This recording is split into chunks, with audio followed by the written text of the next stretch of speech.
Un ministerio. Una familia.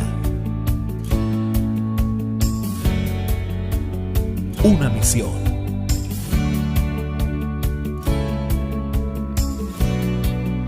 Llama de amor. Iglesia Cristiana. Iglesia, muy buenos días, sean todos ustedes bienvenidos una vez más a Llama de Amor. Qué alegría y qué bendición que estemos conectados nuevamente. Quiero invitarles para que cerremos nuestros ojos un momento y pongamos este tiempo en las manos del Señor. Amado Padre, te damos muchísimas gracias por este día más de vida que nos das, porque nos permite, Señor, tener un tiempo para adorarte, para alabarte, para agradecerte, Señor, por todas tus bendiciones y para traer también ante ti nuestras peticiones, Señor. Damos muchas gracias por este tiempo que nos permites disfrutar en familia y disponemos nuestro corazón, Señor, para recibir de tu palabra en esta mañana. En el nombre de Jesús, amén. Voy a invitarles para que me acompañen a leer el Salmo 33 desde el versículo 1 al 9. Yo lo voy a estar leyendo en la nueva versión. Canten al Señor con alegría, ustedes los justos. Es propio de los íntegros alabar al Señor. Alaben al Señor al son del arpa, entonen alabanzas con el decacordio. Cántenle una canción nueva, toquen con destreza y den voces de alegría. La palabra del Señor es justa, fieles son todas sus obras. El Señor ama la justicia y el derecho, llena está la tierra de su amor. Por la palabra del Señor fueron creados los cielos y por el soplo de su boca las estrellas. Él recoge en un cántaro el agua de los mares y junta en vasijas los océanos. Tema toda la tierra al Señor, hónrenlo todos los pueblos del mundo, porque Él habló y todo fue creado, dio una orden y todo quedó firme. Hoy venimos a darle gracias al Señor por sus maravillas, por su amor, porque Él nos ha amado siempre, porque nos ha cuidado y porque tenemos un Dios que es todopoderoso, un Dios que tiene poder para crear, así como creó los cielos, las estrellas, nos creó también a nosotros a su imagen y semejanza. Hoy venimos a darle gracias al Señor por todas las cosas que Él ha hecho en nuestra vida hasta el momento y por todas las cosas que hará, porque sabemos que tenemos un Dios poderoso que nos cuida, que nos ama y que cada día nos recuerda a través de su creación sus bondades para con nosotros. Alabemos en esta mañana al Señor con alegría y con gozo. Bendiciones.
Un ministerio.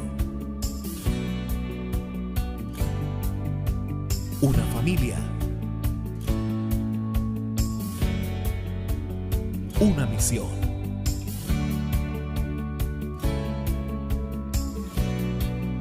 Llama de amor. Iglesia Cristiana. Muy buenos días, Dios los bendiga, qué alegría poder estar con ustedes en esta mañana, qué bendición que podamos estar otra vez conectados, que estemos juntos. Quiero darle la bienvenida a todas las familias de Llama de Amor que se están conectando en este momento, pedirles de manera especial que nos dejen su saludo en el chat de YouTube. Ahí tenemos la opción de dejar nuestros saludos, nuestros mensajes. Es una de las formas en que podemos darnos cuenta si estamos conectados y que podamos interactuar un poquito, por lo menos saludarnos, mientras que nos volvemos a encontrar presencialmente. Entonces, vuelvo y les reitero, me alegra mucho poder compartir con ustedes este tiempo. Me gustaría que colocáramos este tiempo en manos del Señor, que le diéramos gracias a Él por su presencia en nuestras vidas, por la oportunidad que nos da de estar juntos, de estar en familia, de tener un día más, de tener una semana más en esta tierra para cumplir los propósitos de Dios. Entonces, ¿qué le parece si comenzamos este tiempo con oración y le damos gracias a Dios? Amado Padre Celestial, te damos gracias en el nombre de Jesús en esta mañana. Gracias por la oportunidad que nos das de reunirnos como familia Llama de Amor. Gracias por el tiempo que nos has permitido permanecer juntos. Gracias por la bendición que tenemos de poder estar hoy adorándote, alabándote y exaltando tu nombre. Hoy, Señor, queremos presentar esta reunión delante de ti y pedir de manera especial tu presencia, tu sabiduría en medio de nosotros. Hoy, Señor, oro para que tu gracia sea derramada en cada uno de nosotros. Y aunque sabemos, Señor, que la has derramado, ayúdanos también, Señor, a entenderla un poco más y a vivirla.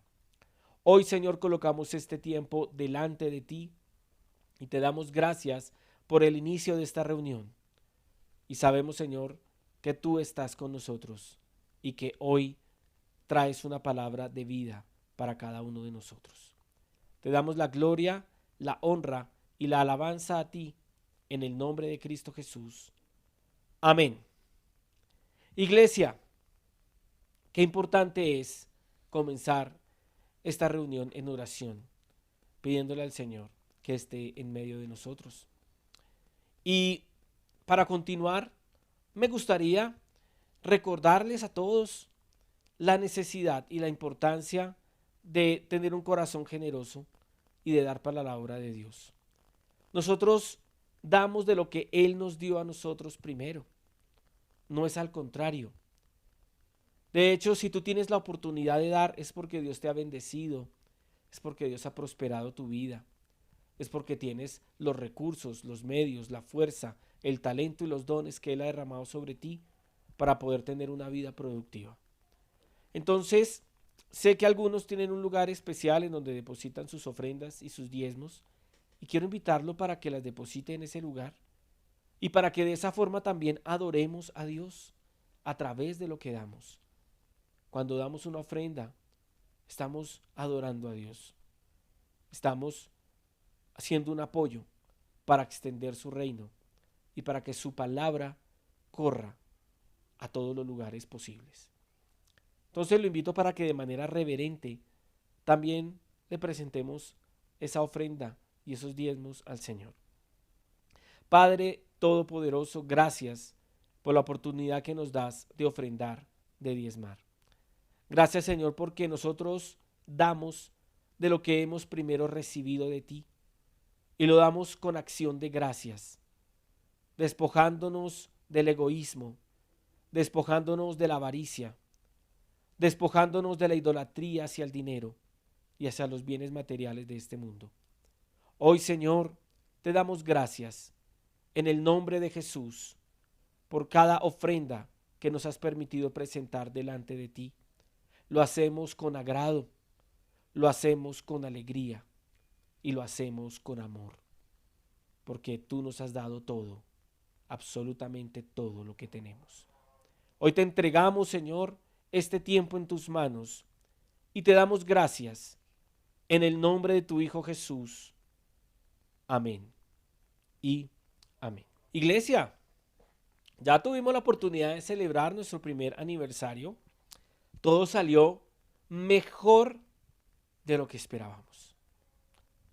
Me siento feliz, me siento gozoso al saber que somos una comunidad que a pesar de la distancia se mantiene unida en el espíritu, se mantiene unida en oración, se mantiene unida en fe y se mantiene unida con un propósito claro de vida, un propósito que Dios nos ha dado y que seguiremos cumpliendo en el nombre de Cristo Jesús. Y bueno, está comenzando un nuevo mes, está finalizando este año 2020 que ha dejado cicatrices, que ha dejado heridas, a otros les ha dejado bendiciones, cosas muy buenas, aunque pienso y creo que Dios usa nuestro dolor y que Él no desperdicia el dolor que hemos sufrido, sino que de alguna manera a través de ese dolor podemos aprender y podemos llevar nuestra vida a un nivel de reflexión diferente. Creo que es un tiempo en el cual podemos darle gracias al Señor por todas las bendiciones que mes a mes trajo sobre nosotros. Y también darle gracias a Él, aún por las situaciones difíciles por las cuales hemos tenido que atravesar. Con dolor tengo que decir que algunas familias de la iglesia han perdido seres queridos, pero no quiero que desfallezcan. No pierdan la esperanza y no perdamos la esperanza, porque Dios los tiene a ellos en su presencia y hay un lugar especial que ellos están ocupando en este momento. Entonces, iglesia, como este es un mes atípico en el cual pues las personas ya se desenfocan un poco de algunas actividades y se empiezan a enfocar en otras, y es un mes en el cual hay mucho comercio, en el cual hay muchas compras y se disfrazan ciertas cosas en donde se celebran ciertas fiestas con tal vez una excusa de querer celebrar algunas fiestas religiosas que realmente pues no lo son, pero sí se usa este tiempo para comprar muchos regalos, para comprar muchas cosas materiales. Y quiero decirle algo, este es un mes en donde Dios se va a revelar a nosotros y nos va a enseñar acerca de algunas cosas que son regalos que Él nos ha dado, regalos que Él ha preparado para nosotros. Y quiero hacerle una invitación, y es que despeguemos un poco los ojos de lo material y no nos enfoquemos en este mes solamente en cosas materiales. Miremos un poco más allá y apreciemos aquellos regalos espirituales, aquellos dones espirituales que Él ha derramado sobre cada uno de nosotros. Y hoy es un día especial, porque como lo pueden ver, vamos también a tener la oportunidad de compartir la cena del Señor, el pan y el vino. Y vamos a darle también gracias a Él por la oportunidad que nos da de celebrar y de conmemorar lo que Cristo hizo por nosotros en la cruz. Y hablando de regalos, ya para entrar al tema de hoy, para los que les gusta tomar nota, el tema de hoy tiene como título El regalo de la gracia. El regalo de la gracia. Qué tema tan lindo cuando tuve la oportunidad de revisarlo y de leerlo y de estudiarlo. Y quiero que hagamos una oración antes de entrar al tema. Padre, en el nombre de Jesús, yo te doy gracias por esta palabra que tú vas a impartir en nosotros. Gracias por esta palabra que trae revelación para nuestras vidas. Espíritu Santo, hoy acudo en tu ayuda para que me ayudes a explicar este tema tan importante, pero tan mal entendido. Ayúdame, Espíritu Santo, que sea tu gracia hoy en mí para explicar esta gracia tan maravillosa que tú nos has dado. Hoy, Señor, te entrego este tiempo en tus manos y te pido que unjas mi boca con poder para predicar tu palabra. Coloco este tema delante de ti. Dame sabiduría, la que viene del cielo, para explicarlo de la manera más correcta posible. En el nombre de tu Hijo Cristo Jesús. Amén. Bueno, el regalo de la gracia, nuevamente. Y cuando se menciona gracia, es una palabra que en el ámbito secular casi no se utiliza. Es una palabra olvidada. Si usted sale a la calle y le pregunta a las personas, ¿para usted qué es la gracia? Muchos le pueden contestar, no, pues que yo le caiga bien a los demás, que yo sea agraciado, que haga reír a otros, que le caiga bien a otros. Y ese es el concepto que en el mundo secular se le tiene a la gracia. No hay un entendimiento de qué es la gracia. De hecho, hay algo que me llama la atención y que recuerdo en este momento. Hay un autor que es de mis favoritos, C.S. Lewis, que fue un profesor universitario y un pensador del siglo, creo que fue inicios del siglo XX. Y él llegó a un lugar donde estaban reunidos varios teólogos y estaban debatiendo y discutiendo qué doctrina marcaba una diferencia o qué doctrina no se predicaba en ninguna otra religión. Entonces hablaban de la encarnación y pues hay otras religiones que tienen sus dioses y que dicen que encarnaron, otros tienen dioses que dicen que resucitaron en la mitología griega, en los egipcios, y en muchos lugares tenían doctrinas, pues digamos que copias de la doctrina cristiana. Pero la gracia, encontraron ellos, después de su debate y su discusión, la gracia no se encontraba en ninguna otra. Era una doctrina única, especial, que marcaba la diferencia entre todas las demás sistemas de creencias religiosas. Y quiero decirte que la gracia es tan importante, es tan relevante, tiene un significado tan amplio, que decirles que en esta charla o en esta predicación vamos a ver todo acerca de la gracia o vamos a abarcar todo lo que la gracia abarca, no es posible. Pero sí vamos a ver un poquito, unos rayos de luz acerca de lo que significa la gracia y de lo que representa para nosotros los que hemos nacido de nuevo y los que hemos creído en el Señor Jesucristo. Y para comenzar quisiera decir algo, y es que para entender la gracia me gustaría aclarar lo que no es la gracia, y de esa manera podemos avanzar un poco más. Y algo que quiero dejar claro desde un comienzo es que la gracia no es de ninguna manera una licencia para el pecar. De ninguna manera es una licencia para hacer lo malo. De hecho, el apóstol Pablo lo decía, ¿pecaremos para que la gracia abunde? De ninguna manera. Pero donde abundó el pecado, sobreabundó la gracia. Entonces es importante entender que no es una licencia para lo malo. Muchas personas predican este tema. Pero ¿sabe qué? Después de años de haber escuchado y de haber estudiado esto, me he dado cuenta que la doctrina de la gracia prueba el corazón del que la recibe.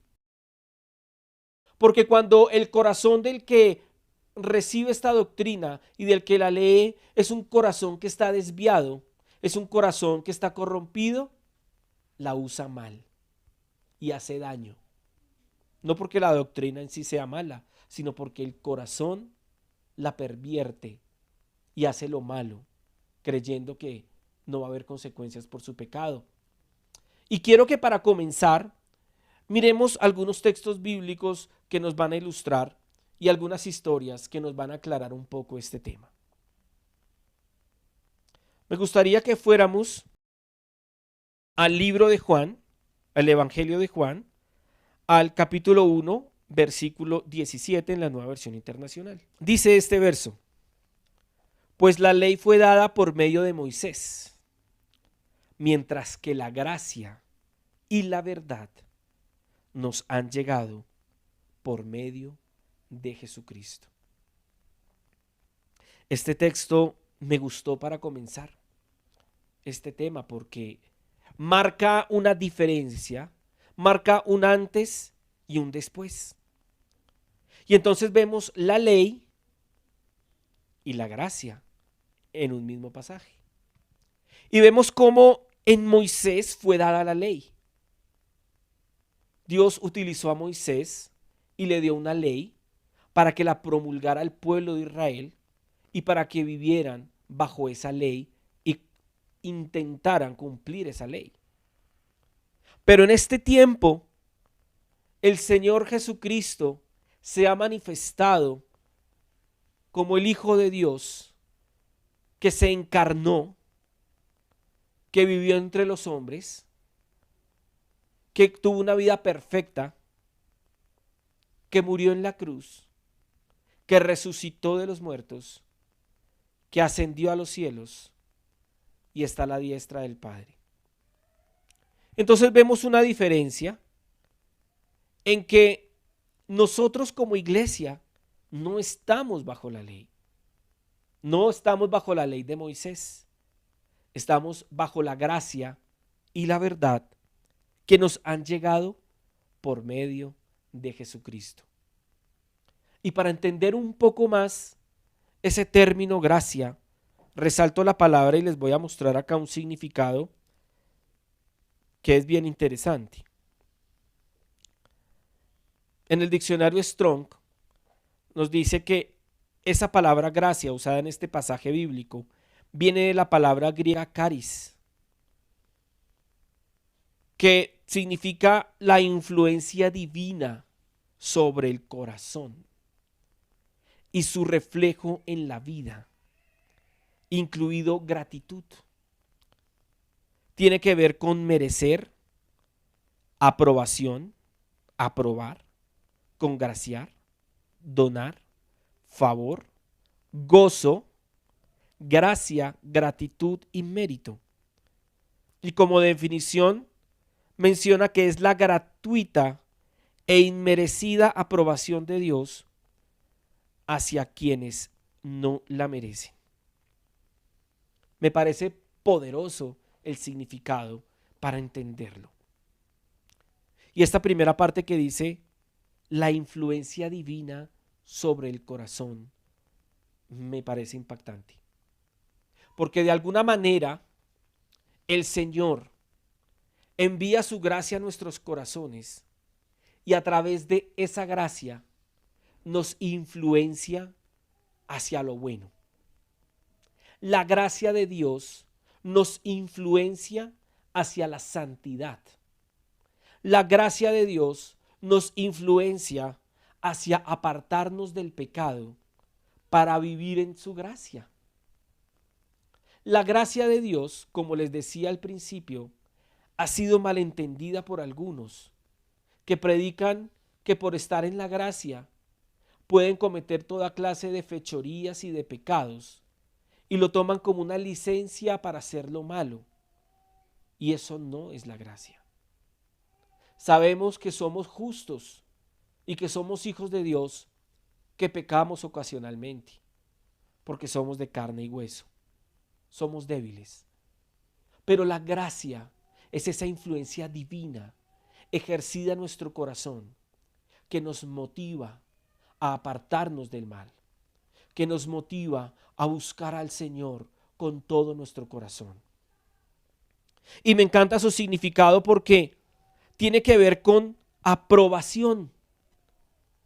Y cuando hablo de aprobación es que tú, al haber creído en el Señor Jesucristo y al haber nacido de nuevo, eres aprobado por Dios. Ya no por cumplir una ley, sino por la fe, por haber creído en el Señor con todo tu corazón. Dice también que tiene que ver con favor, gozo, y esas dos palabras me llaman la atención. ¿Sabe por qué? Porque como cristianos, y lo digo porque he conocido muchos cristianos, y también me ha sucedido a mí, cuando no vivimos con esa influencia divina de la gracia en nosotros, no hay gozo en nosotros, no hay alegría en nuestra vida cristiana. Quiero que nos miremos hacia adentro y pensemos en esto. Tú como cristiano, ¿eres un cristiano gozoso? ¿Hay alegría en tu corazón? O cuando te miras al espejo del alma, te ves como un viejito religioso, lleno de normas y reglas, sin alegría y sin gozo. Porque la gracia le da la mano al gozo. Y vivir en la gracia es vivir con alegría en nuestro corazón. Y la definición me gusta. Es la gratuita e inmerecida aprobación de Dios hacia quienes no la merecen. Y partamos de un punto. Ninguno de nosotros, ni ustedes ni yo, merecemos la gracia de Dios. No la merecemos. No merecemos la aprobación de Dios. Gracia tiene que ver con aprobación. Gracia tiene que ver con gozo. Gracia tiene que ver con santidad. Pero cuando hablamos de aprobación, quiero dejar claro que ni siquiera el mejor cristiano que haya existido en el planeta Tierra merecía la aprobación de Dios. Ninguno. Ninguno de ustedes ni yo tampoco. La aprobación de Dios hacia nosotros viene cuando nosotros reconocemos y creemos en el Señor Jesucristo. ¿Por qué? Porque a través de Cristo somos aceptados por Dios. Cuando Dios ve que tú tienes fe en el Señor Jesucristo, Él ve a Cristo en ti. Él no te ve como tú y yo somos, en el sentido de que pecamos diariamente, sino que cuando Él te ve y hay una fe sincera en tu corazón, Él ve a su Hijo Jesús en ti y en mí. Pero para seguir entendiendo esto un poco más, los invito a que avancemos. Vamos a leer Lucas capítulo 18, versículos del 9 al 11, en la versión Palabra de Dios para Todos. Dice: había unos que creían que siempre hacían el bien. Estaban tan seguros de sí mismos que menospreciaban a los demás. Jesús contó esta historia para ellos. 2 hombres fueron al templo a orar. Uno era un fariseo y el otro era un cobrador de impuestos. El fariseo, puesto de pie, se puso a orar consigo mismo así: Dios, te doy gracias porque no soy como los demás. No soy como los ladrones, los injustos, los que cometen el pecado de adulterio, ni tampoco como este cobrador de impuestos. Ayuno 2 veces a la semana y doy la 10ª parte de todo lo que adquiero. En cambio, el cobrador de impuestos estaba de pie a cierta distancia. Cuando oró, ni siquiera levantó la vista al cielo, sino que se golpeaba el pecho para mostrar que estaba arrepentido y decía: Dios, ten compasión de mí, porque soy un pecador. Les digo que éste se fue a su casa aprobado por Dios, pero el otro no. Porque el que se cree mucho será humillado, pero el que se humilla recibirá honor. ¿Qué tal la historia? Es una historia impresionante y quiero que la revisemos, que la analicemos un poco. Porque para comenzar, el Señor Jesucristo, cuando dio esta historia, Él dijo que era para alguien específicamente. Vamos a ver el perfil de persona al que Jesús al que Jesús le quería decir esta historia. Dice que había unos que creían que siempre hacían el bien. Estaban tan seguros de sí mismos que menospreciaban a los demás. Ese es el perfil de persona que no está viviendo la gracia. Quiero decirle algo. Es ese tipo de persona que creen que lo que ellos hacen es lo único que es bueno, que son perfectos, que todo lo hacen bien y que todos los demás están equivocados.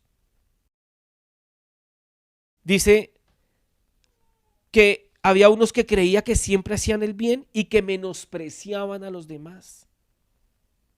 ¿Usted no se ha encontrado con alguno de esos personajes? Y si usted no se ha encontrado con alguno de esos personajes, cuídese de no ser uno de esos personajes. De esas personas que todo el tiempo te están dando consejos de lo que deben hacer los demás o de lo que debes hacer tú, porque él cree que todo lo hace bien y que puede aconsejar a todos los demás a que hagan las cosas como él las hace.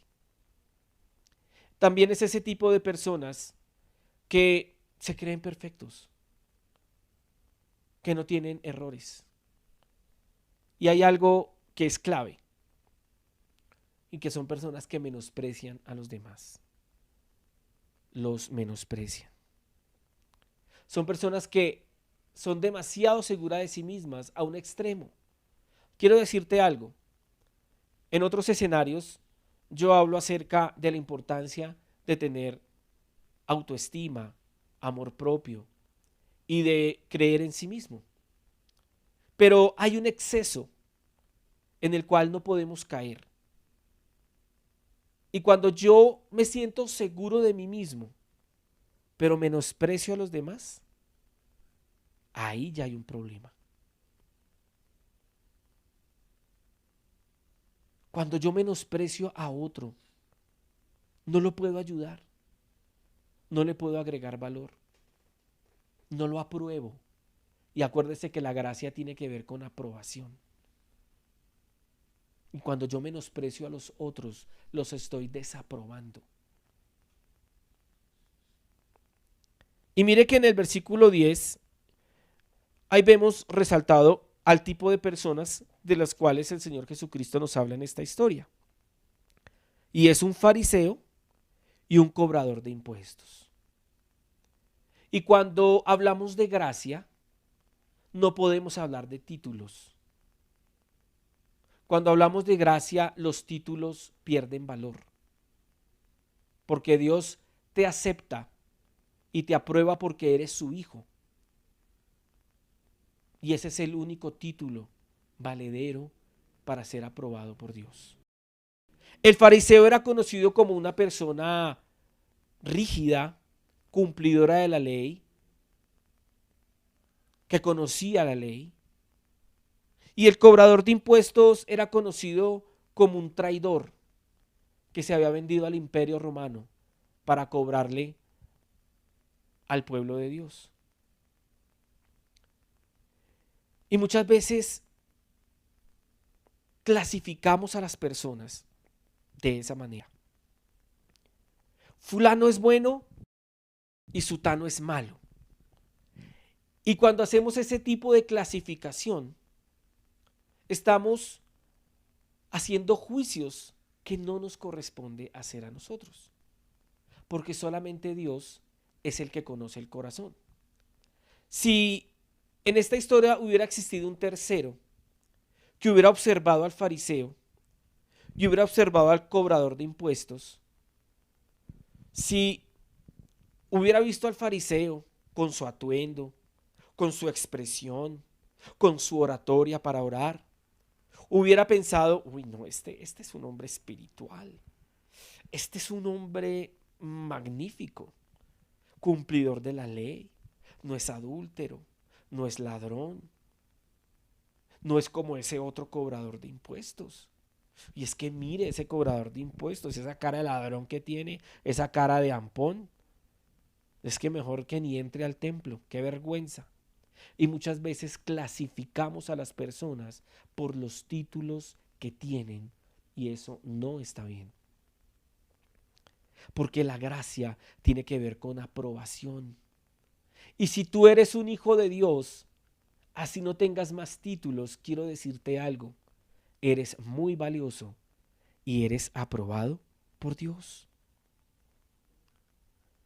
Y en esta historia, en la parte final, resalto en blanco lo que dice, porque el que se cree mucho será humillado, pero el que se humilla recibirá honor.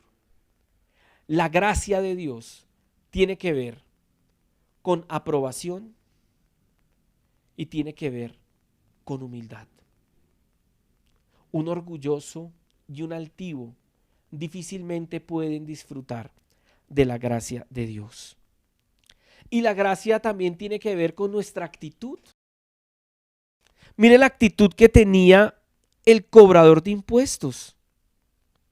Dice que estaba de pie a cierta distancia, lo que muestra humildad y respeto.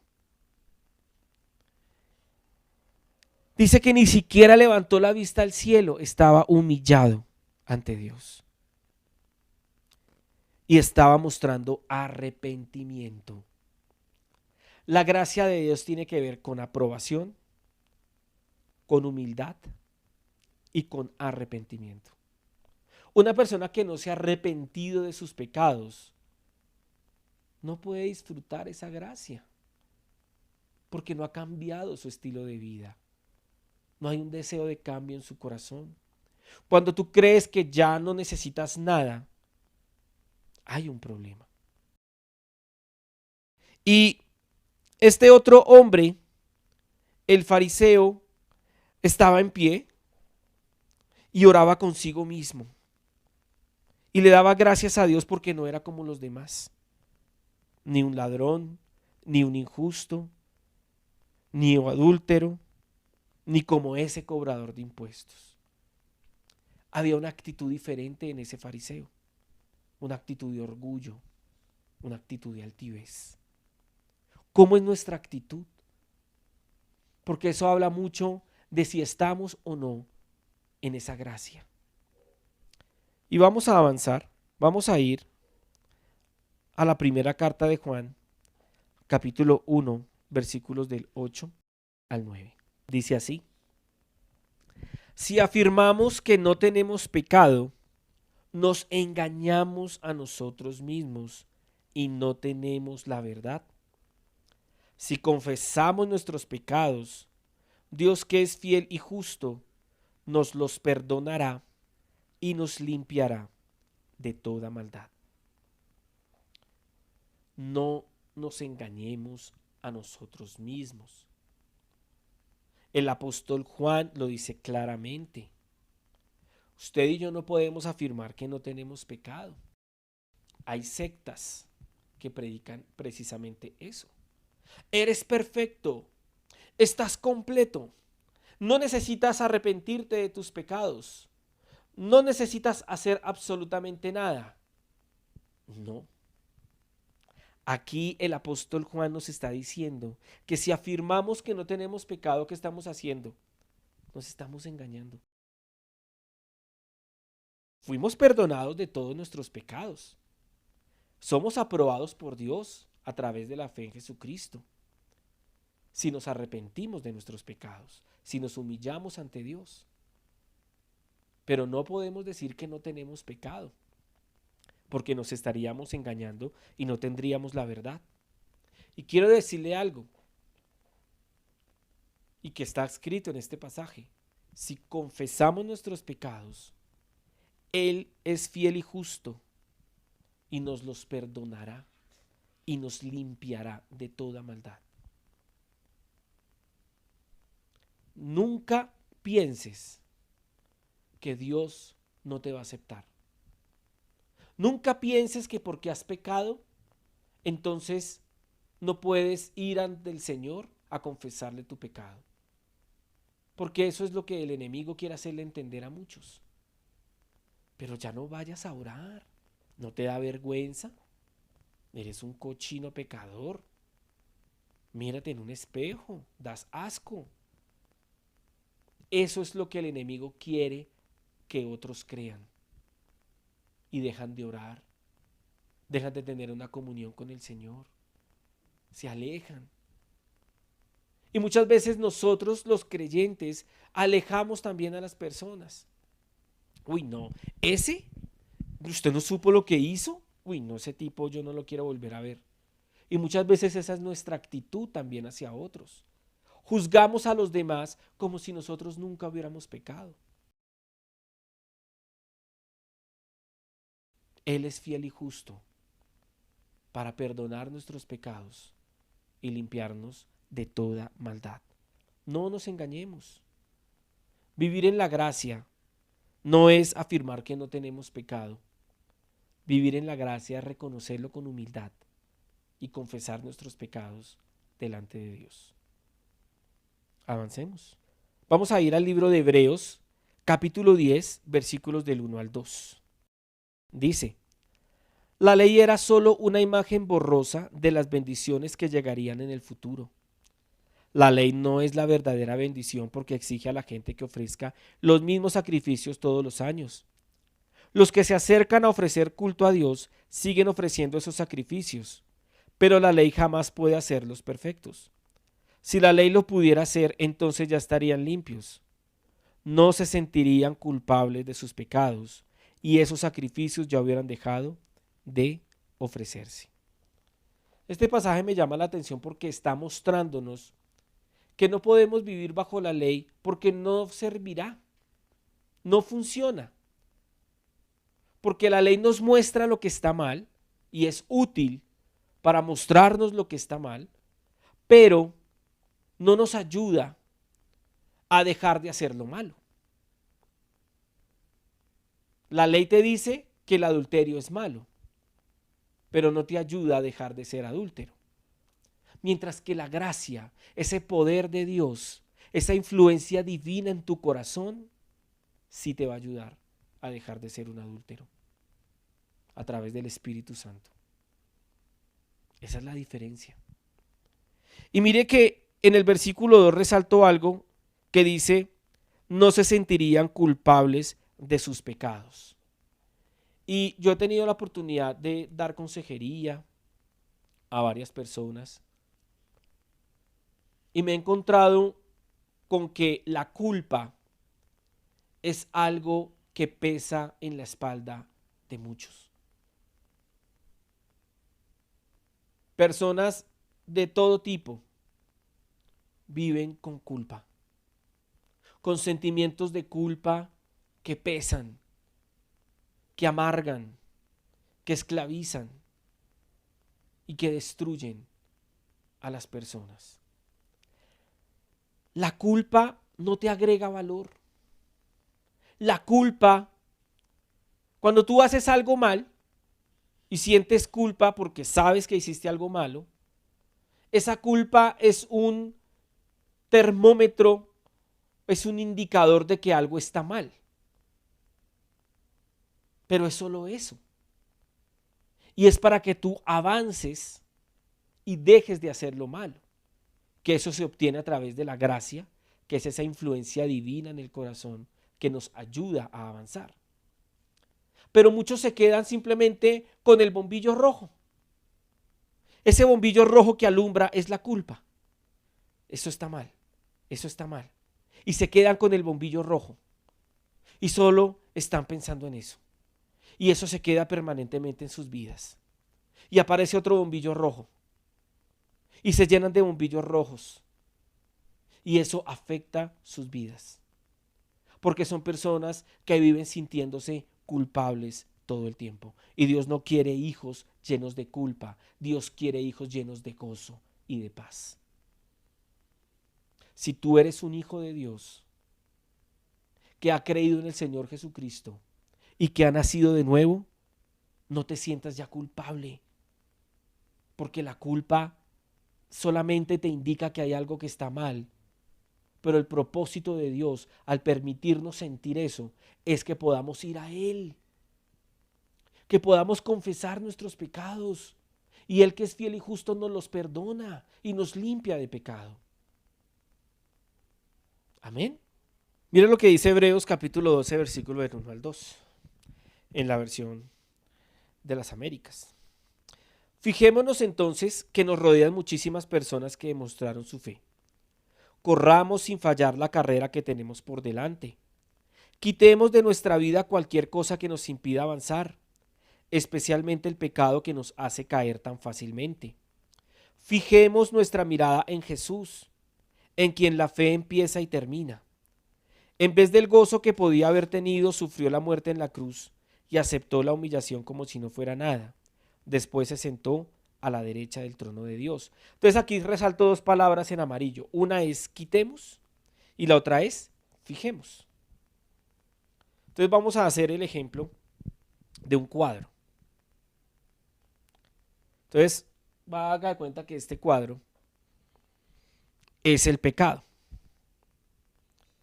Tenemos que quitarlo según lo que dice el Señor en su palabra. ¿Pero para qué? ¿Para dejar el espacio vacío? No. Y tenemos que fijar un nuevo cuadro, que es el de la mirada en Jesús. Algunos viven su vida cristiana con el cuadro del pecado frente a sus ojos. Pecado, pecado, pecado. Todo es pecado. Cuidado que eso es pecado. Hable pasito que eso es pecado hablar duro. Y viven con culpa y pecado. Culpa y pecado. Y todos los días se ven en el espejo del pecado. Es que yo soy pecador. Es que yo no sirvo para nada. Es que yo soy un inútil. Es que yo siempre fallo en lo mismo. Yo siempre me tropiezo con la misma piedra. Yo lo único que hago es dar vueltas en un círculo, no avanzo. Porque tiene su mirada fija en el pecado, en la culpa, pecado, culpa. Y el Señor dice, quitemos de nuestra vida cualquier cosa que nos impida avanzar, especialmente el pecado que nos hace caer tan fácilmente. Y el Señor quiere que nos fijemos en Jesús, el autor y consumador de la fe. Compárate con Jesús, mírate en el espejo de Jesús, fijemos la mirada en Él. Y de esa manera experimentaremos la gracia y el poder de Dios en nuestra vida. Quitemos y fijemos. Quitemos nuestra mirada del pecado y fijemos nuestra mirada en el Señor Jesús. Avancemos. Romanos capítulo 3, del versículo del 21 al 25, en la Nueva Traducción Viviente, dice lo siguiente. Pero ahora, tal como se prometió tiempo atrás en los escritos de Moisés y de los profetas, Dios nos ha mostrado cómo podemos ser justos ante Él sin cumplir con las exigencias de la ley. Dios nos hace justos a sus ojos cuando ponemos nuestra fe en Jesucristo. Dios nos hace justos a sus ojos cuando ponemos nuestra fe en Jesucristo. Y eso es verdad para todo el que cree, sea quien fuere, pues todos hemos pecado. Nadie puede alcanzar la meta gloriosa establecida por Dios. Me gusta esta versión, como lo explica, porque hay una meta gloriosa establecida por Dios. Entonces Dios puso esa meta. Entonces vamos a imaginarnos que estamos en una casa o en tu casa, pero que el techo de tu casa no mide 2,20. Te vas a imaginar que el techo de tu casa mide 100 metros de alto. Entonces, cuando tú cumples la ley y observas la ley y te comportas de la manera más recta posible, de esos 100 metros de alto, alcanzas 10 metros de alto. La meta gloriosa puesta por Dios son 100 metros. Es un ejemplo. y tú cumpliste la ley, alcanzaste 10 metros, no llegaste a la meta. Pero cuando tú aceptas lo que Jesucristo hizo por ti, cuando tú crees en Jesucristo con todo tu corazón, te lleva a los 100 metros y cumples la meta. No es por nuestras obras. La salvación no es por obras. Y eso lo creemos en esta iglesia y lo defenderemos con todo nuestro corazón. No es por obras. La salvación es por la fe en Jesucristo. Y esa fe es un turbo que te impulsa a esos 100 metros de altura. No hay nada más que te haga llegar a esa meta que la fe en Jesucristo. Espero que eso quede claro. Y dice, y eso es verdad para todo el que cree, sea quien fuere, pues todos hemos pecado. Nadie puede alcanzar la meta gloriosa establecida por Dios. ¿Sabe quién pudo alcanzar esa meta? Dios mismo, a través de Jesucristo. Nadie más podía, solo Él. Y Él ya alcanzó la meta. Y Él nos lleva de la mano. Así que ánimo, podemos vivir en esa gracia. Somos aprobados por Dios, somos aceptados por Él, Él nos ama. Sí, podemos fallar, hemos fallado, podemos ir delante de Él a confesar nuestros pecados y Él nos limpia de toda maldad y nos lleva a esos 100 metros de altura para estar con el Padre en los lugares celestiales juntamente con Cristo. Amén. Diga amén. Eso es una excelente noticia. O sea, créame que no hay una mejor noticia que esa. Créame que esta verdad que estamos compartiendo hoy es solo nuestra, de los cristianos, de los que hemos creído en la gracia, en la aprobación que recibimos por creer en Cristo Jesús. Vamos a seguir. Dice Romanos capítulo 3, versículo del 21 al 25. Sin embargo, con una bondad que no merecemos, Dios nos declara justos por medio de Cristo Jesús, quien nos liberó del castigo de nuestros pecados, pues Dios ofreció a Jesús como el sacrificio por el pecado. Las personas son declaradas justas a los ojos de Dios cuando creen que Jesús sacrificó su vida al derramar su sangre. Ese sacrificio muestra que Dios actuó con justicia cuando se contuvo y no castigó a los que pecaron en el pasado. Y mire esa palabra que resalto en blanco. Sin embargo, con una bondad que no merecemos, Dios nos declara justos por medio de Cristo Jesús. La gracia tiene que ver con lo que tú no mereces. La gracia tiene que ver con lo que yo no merezco.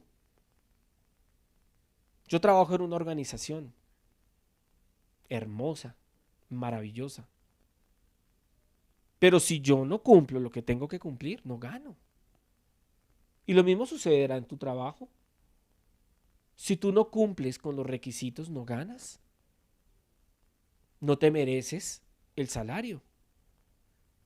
Por eso es que la salvación no puede ser por obras. Porque entonces sería una deuda que Dios tendría con nosotros. Porque tú le podrías decir a Dios, es que yo trabajé y me esforcé por llegar a la meta de la salvación. Tú me debes a mí la salvación. Sería una deuda y no es una deuda. En el mundo estamos acostumbrados a que se recompense al que merece más, al que más ha hecho, al que más se ha esforzado. Así funcionan las cosas en este mundo. Y no es que eso esté mal. Solo que hay algo superior a la ley del hombre. Hay algo superior a la forma como el ser humano hace las cosas y es el sistema de Dios. Y el sistema de Dios opera diferente al nuestro. Porque acuérdese de la historia que contaba el Señor Jesucristo, de el hombre que era rico, que tenía sus bienes y sus tierras, y contrató a unos jornaleros para que trabajaran todo el día.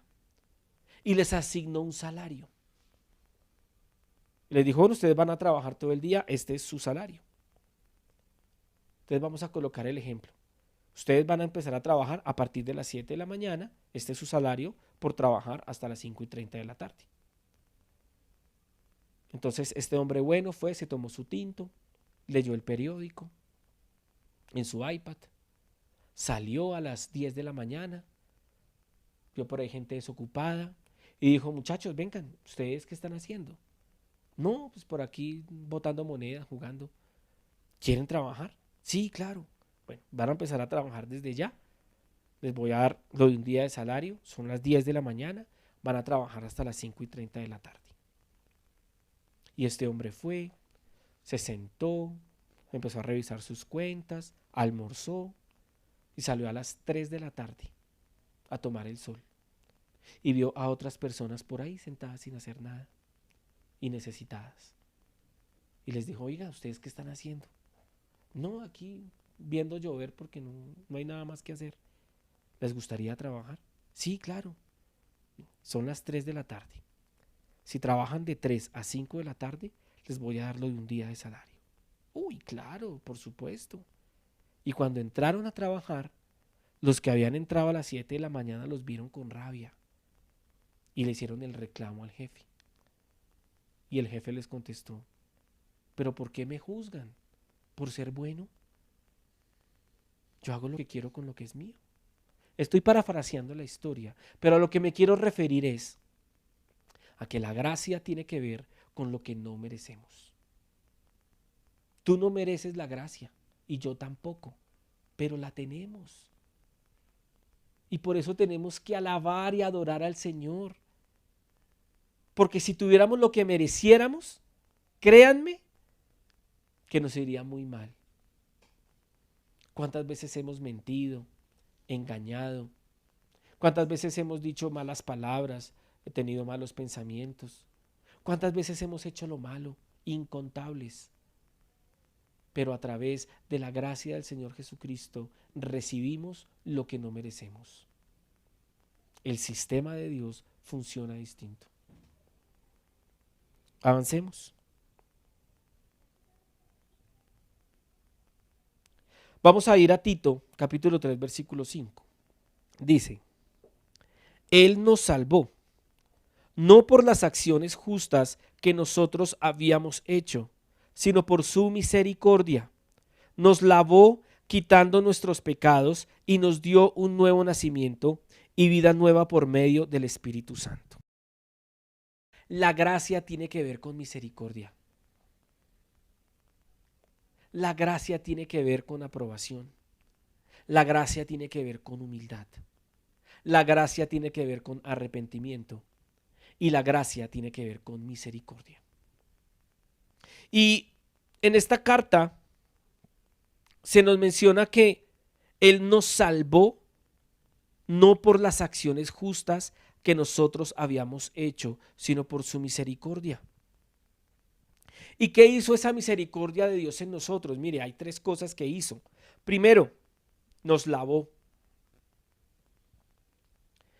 Dice, nos lavó quitando nuestros pecados, nos lavó de nuestros pecados. Estábamos llenos de pecado. Desde la planta del pie hasta la corona de la cabeza, estábamos impregnados de pecado. Y dice, y nos dio un nuevo nacimiento. Nos lavó de nuestros pecados, o sea, los quitó. Nos dio un nuevo nacimiento. Y dice, y vida nueva por medio del Espíritu Santo. Nos lavó de nuestros pecados, nos dio un nuevo nacimiento y nos da una vida nueva por el Espíritu Santo. En eso consiste también la gracia. En lo que Él nos da a nosotros, que es el perdón de nuestros pecados, un nuevo nacimiento, una nueva vida y una vida nueva por medio del Espíritu Santo. En eso consiste la gracia. La gracia tiene que ver con misericordia y me gusta el significado de misericordia que quiero que lo veamos acá.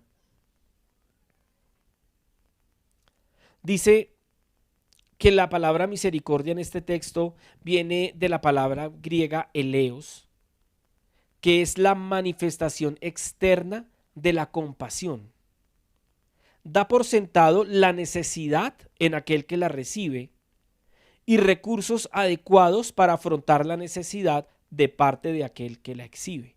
Me encanta esa definición. Parece súper completa, condensada, y quiero que la veamos un poquito más a fondo. Porque es que mire, o sea, lo que nos está diciendo es que da por sentado la necesidad en aquel que la recibe. Tú y yo, amado, tenemos necesidad. Tenemos la necesidad de ser amados. Tenemos la necesidad de ser aprobados, aceptados.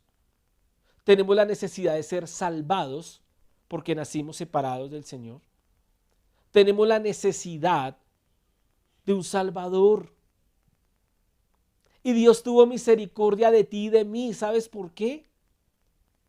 Porque Él tenía los recursos para suplir esa necesidad que nosotros tenemos o teníamos.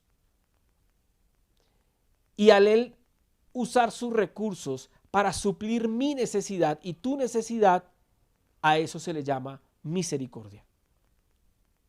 Cuando tú ves a alguien que necesita algo que no tiene y que lo necesita y que esa persona reconoce que lo necesita y tú sí lo tienes, cuando tú se lo das, estás mostrando misericordia.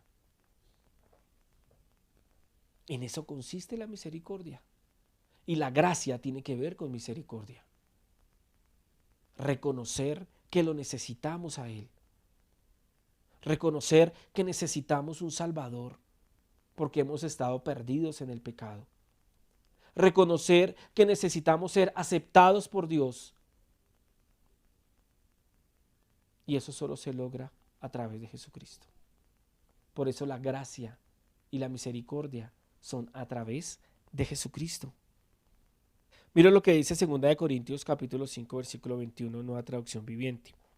Pues Dios, que hizo que Cristo, quien nunca pecó, fuera la ofrenda por nuestro pecado, para que nosotros pudiéramos estar en una relación correcta con Dios por medio de Cristo. Este versículo dice demasiado, porque Cristo nunca pecó y fue la ofrenda por nuestro pecado. ¿Nosotros merecíamos a Cristo? No, porque nosotros sí habíamos pecado. El justo murió por los injustos. El santo murió por los pecadores. Él nunca pecó. Pero a través de ese sacrificio y a través de lo que Él hizo, si colocamos la fe en Él, podemos tener una relación correcta con Dios. Y con algunos que hablo, muchas veces me dicen, no, es que yo tengo mi relación con Dios a mi manera. Eso de ir a una iglesia o de conectarme a un servicio, no, es a mi manera. Yo miro cómo hago, usted no se meta en mi vida. Me decían una vez, deje de meterse en mi vida, deje de darme consejos, yo miro cómo hago mis cosas. Bueno, pero aquí la palabra dice que hay una manera de tener una relación correcta con Dios y es por medio de Cristo. Y eso tiene que ver con gracia. Gracia tiene que ver con relación, con mi relación con Dios. Entonces gracia tiene que ver con aprobación. Gracia tiene que ver con humildad. Gracia tiene que ver con arrepentimiento. Gracia tiene que ver con misericordia. Gracia tiene que ver con relación. Puedo tener una relación correcta con Dios por la gracia que me ha sido dada a través de Jesucristo.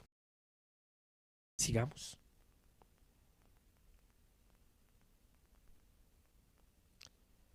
Y mire lo que dice acá Lucas capítulo 15 versículo del 1 al 4. Dice, muchos cobradores de impuestos y pecadores se acercaban a Jesús para escucharlo. Los fariseos y los expertos de la ley empezaron a quejarse. Este hombre recibe bien a los pecadores y hasta come con ellos. Entonces Jesús les contó esta historia. Supongamos que uno de ustedes tiene 100 ovejas y pierde una de ellas. ¿Acaso no dejará solas a las otras 99 en el desierto para ir a buscar a la que se le ha perdido hasta encontrarla? Cuando la encuentra, con gozo la pone sobre sus hombros y al llegar a casa llama a todos sus amigos y vecinos diciéndoles: alégrense conmigo, porque encontré la oveja que se me había perdido. Les digo que de la misma manera habrá más alegría en el cielo por un pecador que cambia su vida que por 99 personas buenas que no necesitan hacerlo. Me encantan las historias porque con las historias podemos ampliar la visión. Les mencionaba la historia al principio del recaudador de impuestos y el fariseo, y ahora el Señor Jesús nos habla de una ovejita que como que era una ovejita bien compleja, lo que llaman las ovejas negras. Y esta oveja se descarrió, se perdió. ¿Pero qué hizo el Señor? Pues que se pierda, ella verá. Aquí yo tengo 99. ¿Qué me voy a poner yo a preocuparme por una sola? Por rebelde, ojalá que le pase algo malo en el desierto o en los montes, porque las ovejas subían a los montes. Y el pastor que buscaba la oveja tenía que subir al monte y traerla en sus brazos. Pues quiero decirle, mi querido hermano y hermana que me está escuchando, tenemos un pastor que cuida de sus ovejas y que cuando una de ellas se descarría, va a las montañas y con amor la toma en sus brazos y la trae de nuevo. Porque la gracia tiene que ver con amor. La gracia tiene que ver con perdón. La gracia tiene que ver con misericordia. La gracia tiene que ver con aprobación. La gracia tiene que ver con humildad. Y tenemos un pastor que es capaz de dejar a las 99 en el desierto para ir a buscar a la que está perdida. Y dice el versículo 7, les digo que de la misma manera habrá más alegría en el cielo por un pecador que cambia su vida que por 99 personas buenas que no necesitan hacerlo. La gracia también tiene que ver con cambio. Si quieres vivir en la gracia de Dios, hay un cambio en tu vida. Se va a manifestar un cambio en ti. Yo no sé hace cuánto me escuchas, o hace cuánto escuchas las prédicas, o hace cuánto estás leyendo la Biblia y teniendo una relación con Dios, pero quiero decirte algo. Estoy completamente seguro que algo ha cambiado en tu corazón, porque la palabra de Dios no vuelve vacía. Y te quiero hablar a ti que nunca había sido una iglesia, o que nunca había sido parte de una iglesia, había sido solamente a matrimonios, celebraciones, ceremonias, funerales, pero que nunca ibas regularmente a una iglesia. Quiero decirte algo, estoy seguro, porque la palabra de Dios lo dice, que algo ha cambiado en tu corazón, porque la palabra de Dios no vuelve vacía, sino que da fruto. Y quiero decirte a ti, a esa persona que tal vez no se congregaba permanentemente en una iglesia, tú ya tienes la gracia de Dios. Él ha cambiado tu corazón y Él ha puesto hambre y sed de Él en tu vida para que tú lo busques cada día más y te enamores cada día más de Él. Por eso la gracia tiene que ver con relación. Esa relación del pastor con esa oveja perdida, con esa oveja que prefirió irse sola a los montes y perderse en las montañas y andar en medio de peligros. Pues quiero decirte que el buen pastor, que es el Señor Jesucristo, ha ido hasta donde tú estás, hasta donde tú estabas, porque te ama. Y Él ofrendó su vida por amor, por obediencia a su Padre y por amor a nosotros. Y esa ofrenda de su vida se manifiesta en esto que tenemos aquí en la mesa, en el pan y en el vino. La gracia tiene que ver con el sacrificio que hizo Jesús en la cruz por nuestros pecados. La gracia tiene que ver el que el justo pagó por los injustos. La gracia tiene que ver en que el que era perfecto ocupó el lugar del que es imperfecto, el tuyo y el mío. Y por eso hoy podemos celebrar esta cena. porque Él entregó su vida por amor. Y en eso consiste la gracia, en que Él lo dio todo. Él lo entregó todo. Él no dejó nada para Él mismo. Él lo entregó todo.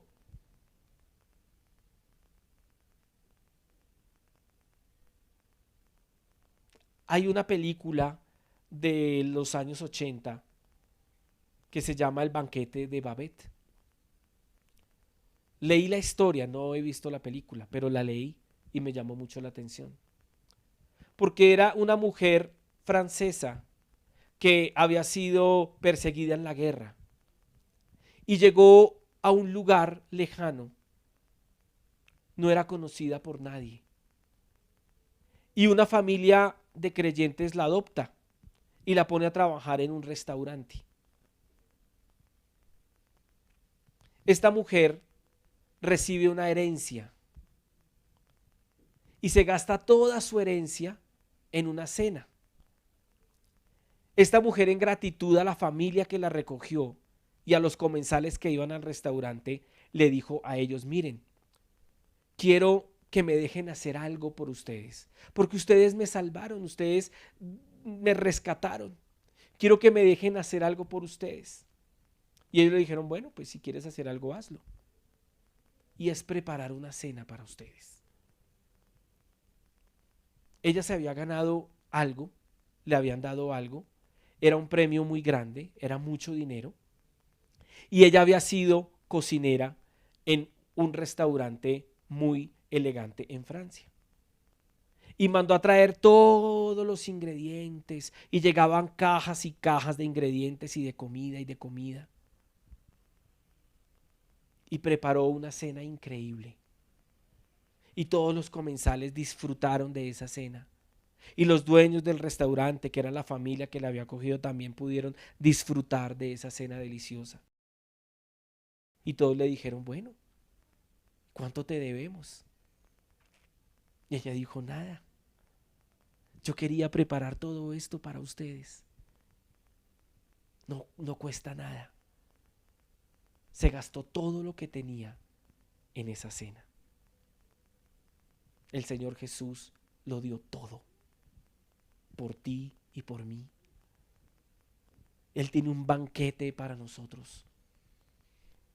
Y hoy podemos comer esta santa cena. Hoy podemos tomar del pan y hoy podemos tomar del vino, porque Él lo dio todo. Si Él no hubiera gastado todo lo que tenía, no podríamos tener esta oportunidad. Y en eso consiste la gracia, en que Él nos da todo, sin que lo merezcamos. No merecemos nada, pero Él lo dio todo. Y eso se llama amor. Y esta cena tiene que ver con amor, porque Él dio todo de Él, todo, para que pudiéramos tomar este vino y este pan. Y en eso consiste la gracia de Dios. Entonces yo los invito para que hagamos una oración dándole gracias al Señor y podamos tomar estos elementos del vino y el pan. Amado Padre Celestial, yo te doy gracias en el nombre de Jesús por esta enseñanza que tú nos permites tener en el día de hoy. Quiero darte gracias por ayudarnos a entender un poco más lo que es que tú lo hayas dado todo sin que nosotros lo mereciéramos. Gracias, Señor Jesucristo, por tu amor. Gracias, Señor Jesucristo, por tu bondad. Gracias por tu misericordia. Gracias porque el justo pagó por los injustos. Y hoy, Señor, te damos gracias por esta cena. Te damos gracias por este vino y por este pan. Y hoy, Señor, lo tomamos, Señor, creyendo que tú lo diste todo por amor a nosotros y por obediencia a tu Padre. Gracias, Señor Jesucristo. Hoy tomamos de este pan, Señor,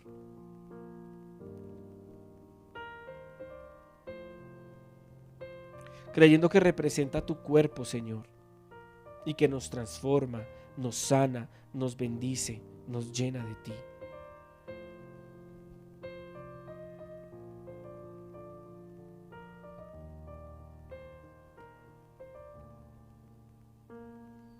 Y hoy tomamos de esta copa, Señor,